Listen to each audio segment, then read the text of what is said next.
কেউ নিস্তার পাবেন না। এই দিনও দিন নয়, আরো দিন আছে। এই দিন নিয়ে যাবে সেই দিনের কাছে। ভারতে আত্মগোপনে থেকে আগামী নির্বাচন ঠেকিয়ে দেওয়ার হুঁশিয়ারি দিয়েছেন নিষিদ্ধ আওয়ামী লীগের সাধারণ সম্পাদক ওবায়দুল কাদের।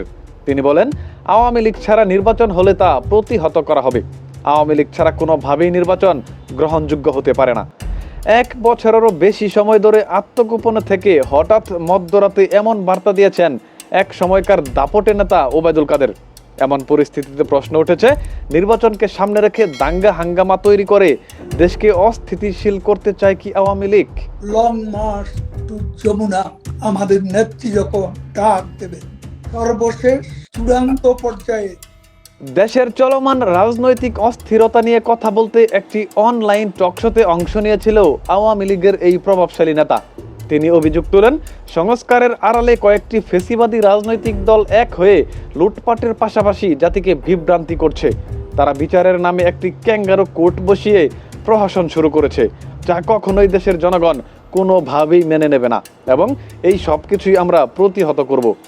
এমনভাবেই ক্রমাগত হুমকি দিতে থাকে আওয়ামী লীগের সাবেক এই সাধারণ সম্পাদক। আজকে নির্বাচন দেবে, আওয়ামী লীগকে বাদ দিয়ে সে নির্বাচন বাংলার জনগণ প্রতিহত। ওবায়দুল কাদের আরো বলেন, দেশের মোট ভোটারের অর্ধেকেরও বেশি মানুষ আওয়ামী লীগকে ভালোবাসেন, যা ক্রমাগত বাড়ছে। এমন একটি রাজনৈতিক দলকে বাদ দিয়ে দেশে নির্বাচন হতে পারে না, এমনকি আমরা তা হতে দেব না।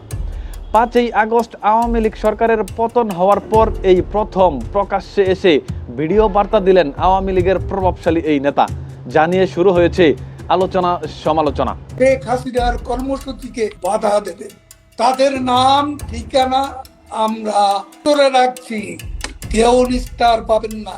মুক্তাকিন হুসাইন, দ্য লিজেন্ড নিউজ।